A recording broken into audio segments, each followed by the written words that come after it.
So I got this comment on my last video where I talked about filler Pokemon.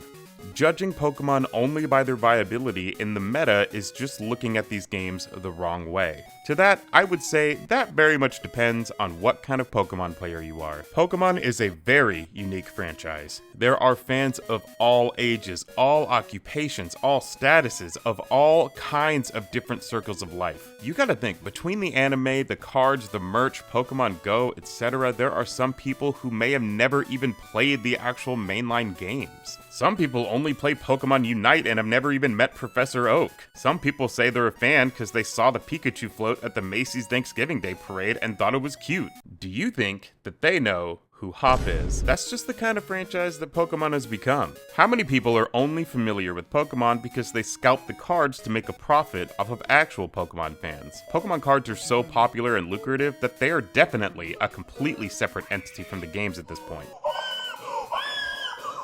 Why are you yelling at me? These guys scraping box sets off shelves at Walmart probably don't care how good of a design you think Go-Goat is. The point is, you don't have to play the games to be a fan anymore. So when you say judging a Pokemon by their viability is the wrong way to look at it, truthfully, I think there's no definitive right way to judge Pokemon. It purely depends on who you're talking to and what the context is. If you say that the design is the best way to judge them, well, then your competitive players are going to disagree with you, and they would be right. It doesn't matter how much you like Delibird, it has never and will never be a good Pokemon in a competitive sense. Playing exclusively with what you like design-wise will simply never get you that far in the competitive scene. Even my goat, Wolfglick, who uses weird, underused Pokemon, often has to use more standard competitive mons as support to make the weird ones even work. And let's say that you don't care. You probably don't. If you do not care at all about the competitive scene, then obviously you are also not going to care about how good a Pokemon is or isn't in that competitive scene. If you're just playing through one of the mainline Pokemon games, like you just want to sit down and casually play through Pokemon Sun for some reason because you like being assaulted by text boxes, then by all means, use whatever you like. Basically, anything will work.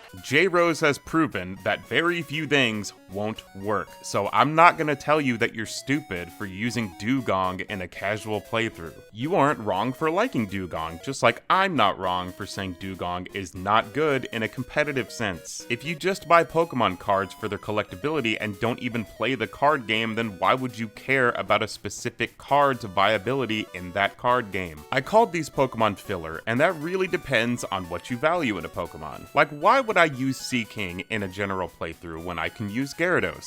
Gyarados has better stats and just looks cooler, in my opinion. That means there's no reason to use Seaking at all. In my opinion, it has no reason to be there. Therefore, I classify it as filler. It's just added for variety. But I don't even dislike Seaking. I think that the variety is a good thing.